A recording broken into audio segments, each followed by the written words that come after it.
আসসালামু আলাইকুম everyone, my new another blog. তোমরা সকলে কেমন আছো? আশা করি ভালো আছো। আলহামদুলিল্লাহ, আমরাও না বেশ ভালো আছি। আরও একটি নতুন ব্লগ নিয়ে তোমাদের সামনে হাজির হলাম। আজকের ব্লগটা একটু অন্যরকম হতে চলেছে। স্কিপ করবে না, স্কিপ করলে মিস তো করবেই। তো যাই হোক বন্ধুরা, সাথে থাকো, ব্লগটি দেখতে থাকো। কে কোথা থেকে ব্লগটি আমার ওয়াচ করছো অবশ্যই কমেন্ট করে জানিও। তোমরা যারা আমার আগে থেকেই অলরেডি সাথ দিয়েছো, আশা করি তাদের তো ভালোবাসা আমি পাবোই। তো নতুন নতুন যারা ভিজিট করেছো তারা কিন্তু আমাকে হাই হ্যালো বলে গেলেই আমি জেনে যাব যে আমার পরিবারে তোমরা নতুন সদস্য ভিজিট করেছো।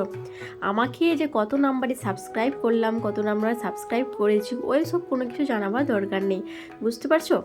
তো হাই হ্যালো লিখলেই কিন্তু আমি কিন্তু তাদের পরিবারে চলে যাব বন্ধুরা। তো যাই হোক বন্ধুরা, এখন একটু রেডি হলাম, যাব বাজারে। অনেক দিন থেকে খেতে ইচ্ছে করছিল ফুচকা, জানো তো। তো বাজারের ফুচকার টেস্ট তো অসাধারণ। আমাকে তো কলেজ মাঠের ফুচকা খেতে হেভি ভালো লাগে। তো বন্ধুরা, তোমরাও কারা কারা ফুচকা খেতে ভালোবাসো, কি ফুচকা লাভার, আমাকে কিন্তু কমেন্ট করে অবশ্যই জানাবে। আশা করি মেয়েদের, মানে আমার মতো মেয়েদের, বেশিরভাগ মেয়েদের, আমার মতো বেশিরভাগ মেয়েদেরই মানে ফুচকা কিন্তু কিছু খাক না খাক, ফুচকা লাভার তো থাকবেই, তাই না? ফুচকাটা মেয়েদের হচ্ছে ফেভারিট। কোনো কিছু খাক না খাক, ফুচকাটা কেউ মিস করবে না কোথাও গেলে, তাই না বলো? তো যাই হোক বন্ধুরা, বাড়ির অবস্থা তো এখন প্রচুরই খারাপ, কেননা কাপড়গুলো সবচেয়ে মেলেছিলাম, ওইগুলোকে উঠিয়ে নিয়ে এসে এখন এত রকম গাদ দিয়ে রাখা হয়ে গেছে, ওইগুলো এখনও কোনো কিছু গোছাতে পারলাম না।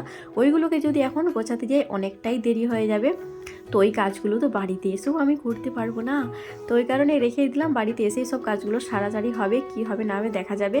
তো ছোট ছেলেকে নিয়ে একটু রিলস বানাবো ভাবছিলাম। এই আমার চুটকো সোনাটা বারবার পালিয়ে যাচ্ছে, বলছে আম্মাজি আমাকে ভালো লাগছে না, আম্মাজি আমাকে খেতে দিবে চলো, আম্মাজি এটা করবে চলো। ওই করছে, মানে আমার সামনেও বসবে না।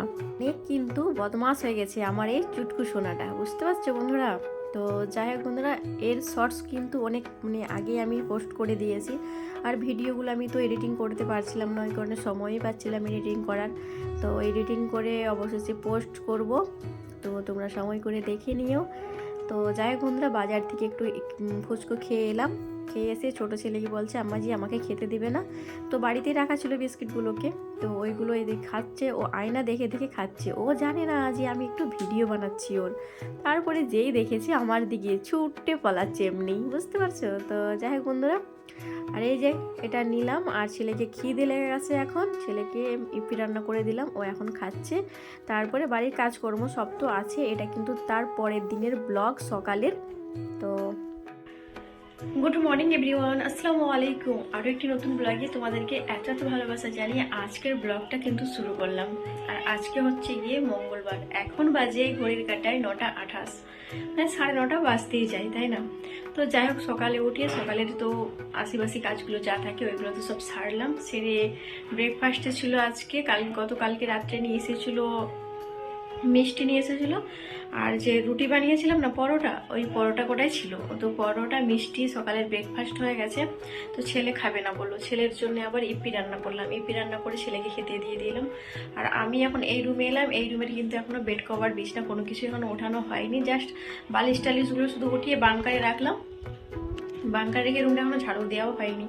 তো এখন এই রুমটাকে পরিষ্কার করব। আগে ভাতটাকে বসিয়ে নেব, কেন বলো তো, এখন 9:30 অলরেডি বেজে গেছে। তো 9:30 বেজে গেছে, ভাতটা একটু বসিয়ে দেবো। এদিকে ভাতটা হতে থাকবে আর এইদিকে আমার কাজটাও আমি সারতে থাকবো। তো ছেলে বললো আম্মা যে আমাকে ইপি রান্না করে দাও, ওকে দিলাম, ও খাচ্ছে এখন ওই রুমে। তো ওই রুম থেকে আমি এখন এই রুমে এলাম। তো যাই হোক বন্ধুরা, তোমাদের সকলকে অনেক অনেক ভালোবাসা, বড়োদেরকে সালাম, ছোটোদেরকে ভালোবাসা জানিয়ে আজকের ব্লগটা কিন্তু আমি আরম্ভ করলাম।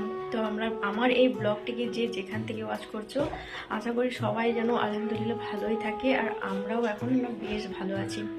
মা ছিল একদিন, মাত্র একদিন মা ছিল আমার বাড়িতে।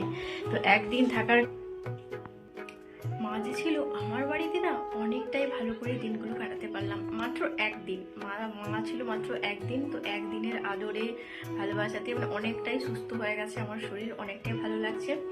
মা যে ছিল মানে রান্না থেকে মানে সব বাড়িতে সব কাজ সব সামলে নিয়েছে, প্লাস ছেলেদেরকেও, প্লাস আমাকেও, জানো তো। মানে শরীরটা একটু অসুস্থ থাকার কারণে মাকে ডেকেছিলাম এখানে, মা এসেছিলো গতকালকে, ভিডিওতে তোমরা তো দেখেছো। তো যাই হোক বন্ধুরা, তো তোমরা সাথে থাকো। তো এখন যাবো ওই রুমে, একটু ভাত বসাবো। ভাত টাত বসিয়ে তারপরে কি কি রান্না হয় কি হয় দেখি। এখনো কিন্তু একটা সবজিওয়ালা এসেনি, তো সবজির মধ্যে কি রান্না করি এখন। যদি না এসে ওর মশাইকে আবার সবজি বাজারে পাঠাতে হবে। তো দেখা যাক কি নেওয়া যায়। চলো বন্ধুরা, তোমাদেরকে একটা জিনিস দেখাই। এই দেখো, নতুন একটা জিনিস কিনলাম ছেলের জন্য। এটাতে ছেলেকে ভাত দেবো। চলো, চালটাকে ধুয়ে নিয়েছি, এখন ভাতটা বসাবো। ভাতটাকে বসিয়ে নিই।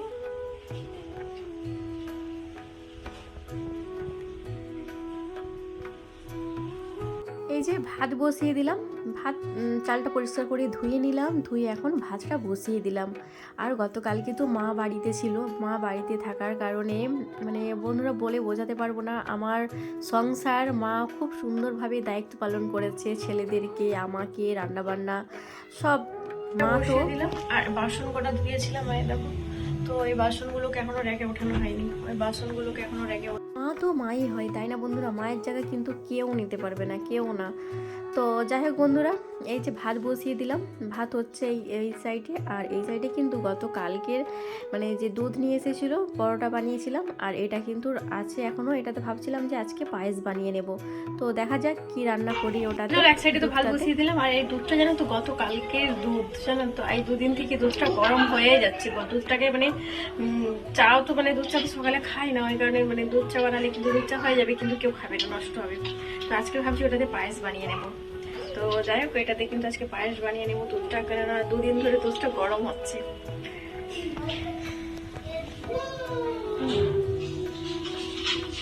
তো বন্ধুরা, আজকে কিন্তু মা কিন্তু বাড়ি চলে যাবে জানো তো। আমাকে একা ফেলে চলে যাবে মা। মায়ের বাড়ি চলে যাবে আমাকে, আমার সংসার দায়িত্ব আমার হাতে সঁপে দিয়ে মা চলে যাবে মায়ের বাড়ি। তো যাই হোক বন্ধুরা, মনটাতে একটু খারাপ আছে আজকে, ভালো লাগছে না। মানে গতকালকের কথাগুলো মনে হলে, যে মা ছিল, মা রান্না করছিল, আমাকে কোনো কিছু করতে দিচ্ছিল না। গতকালকের কথাগুলো অনেক কিন্তু মিস করছি, মাকেও অনেক মিস করছি। তো যাই হোক বন্ধুরা, এই যে আজকে রান্না করব, তো আলু ভাজা করব, আর এই যে মাংস করব আলু দিয়ে, টমেটো দিয়ে, আর একটু দেব মুসুরির ডাল। তো আজকে আবার তেল ছিল না, বুঝতে পারছো? তো তেল ছিল না, রান্না করব সেই সময় বড় ছেলেও নেই, আর বড় মশাই তো চলে গেছে বা ডিউটিতে, মানে দোকান চলে গেছে। তো দোকানে যাওয়ার মতো তেমন কাউকে আমি পেলাম না, ওই কারণে সামনেই মানে পাড়াতে একটা দোকান ছিল, ওখান থেকে নিয়ে এলাম শুধু রান্না করার মতো তেল এখন। তো এখন এই তেলটাতে রান্নাটা সেরে নেব, তারপরে আবার না হয় নিয়ে আসা হবে, তাই না? তো যাই হোক, কড়াই বসিয়ে দিলাম। কড়ার মধ্যে দিয়ে দিলাম পরিমাণ মতো তেল। এই যে আলু ভাজা করব, আলু ভাজা কিন্তু আমার দুই ছেলের ফেভারেট। আলু মানে ওদের আলু রান্না বলো, আলু ভাজা বলো, আলুর যে কোনো জিনিস খেতে খুবই ভালোবাসে। তো এই যে কড়াইটাকে খুব সুন্দরভাবে গরম করে নিলাম। আর একটু গরম করে যদি আলুগুলোকে ভাজা হয় না, তাহলে দেখবে মানে কড়ার তলাতে লেগে যাবার সম্ভবটা থাকবে না। আর এইখানে ফোড়নে কিন্তু দেবো আমি গোটা জিরে। বন্ধুরা, গোটা জিরেটা ফোড়নে দিলে মানে সেন্টটা কিন্তু খুব সুন্দর আসে। আগে তো পেঁয়াজ দিতাম, কিন্তু এখন একটু ফোড়নে একবার দিয়েছিলাম গোটা জিরে, খেতে কিন্তু খুব সুন্দর স্বাদ আসে। ওই কারণে একটু গোটা জিরেটাই ফোড়ন দিই। তো ছেলেরা আবার খেতে যায় না। ছেলেরা বলে, আম্মাজি তুমি কি দিয়ে দিয়েছো গো, এগুলো মুখে লাগছে, কালো কালো হয়ে আছে। কোনো জিনিসে ফোড়ন দিলে ওরা আবার খেতে চায় না। ওদেরকে যখনই খেতে দেবো, ওরাও কী করে বলো, একটা একটা করে সবকে উঠিয়ে রেখে দিবে, মানে খাবে যে থালার সাইডে রেখে দেবে। ওরা সব বেছে রাখবে। আম্মাজি এগুলো দেবে না, আমাদের আর ভালো লাগে না এগুলো খেতে, কি দিয়ে দিয়েছো তুমি? বড় ছেলেও বলবে আর ছোটো ছেলেও বলবে, জানো তো। তো যাই বন্ধুরা, আর এই সাইডে তো আলু ভাজা হচ্ছেই আমার, আর অলরেডি এই সাইডে মাংসটাও বসিয়ে দিয়েছি। মাংসটা কিন্তু কষা কষা করে নেব আলু দিয়ে। আর একটু পাতলা করে ডাল রান্না করবো বলেছিলাম, তো আজকে আর ডালটা করলাম না। ডালটাকে দিয়ে দিলাম কিন্তু আলুর মধ্যে। আলু আর দিয়েছিলাম ডাল, টমেটো দিব বলেছিলাম, টমেটোটাকে স্কিপ করলাম, কেননা এই যে ডাল দেয়া হচ্ছে, তো এই কারণে আর ডালটা কিন্তু দেওয়া যাবে না। তো তারপর রান্নাটা করলাম। ওই যে বললাম তেল ছিল না, তারপর ছেলে এসেছে বাড়িতে, তো বললাম যা বাবা তেলটা নিয়ে আয়। তেল একবারেই ছিল না, আমি 100 না 150 তেল কিনে নিয়ে এসে আমি রান্নাটা সেরে নিলাম এখন। তো রাত্রে যদি কোনো কিছু করতে হয়, মানে আমার দুটো তেলই শেষ হয়ে গেছে। এই যে সর্ষের তেলও শেষ হয়ে গেছে, আর এই যে সাদা তেল দেখছো ওটাও শেষ হয়ে গেছে। তো বড় ছেলেকে পাঠিয়েছিলাম দোকানে, ও নিয়ে এসেছে ওই তেলগুলোকে। তো এখন কিন্তু কৌটোয় ভরে নিলাম। কৌটোগুলো অলরেডি ধোয়াই ছিল, পরিষ্কার পরিচ্ছন্নই আছে, এগুলো ওই কারণে আর পরিষ্কার করলাম না। আর এই সাইডে ডিমটা একটু ভাজা করে নিচ্ছি, যেহেতু এখন ছেলেকে খেতে দেবো। ছোটো ছেলেকে খিদে লেগে গেছে, আমি এখনও কিন্তু স্নান করিনি, ভাবলাম যে ছেলেকে খেতে দিয়ে স্নানে যাব। তো ছেলেকে খেতে দেওয়ার জন্য এখন একটু ডিম ভাজা করে নিচ্ছি, আর এই যে ভাত দেবো।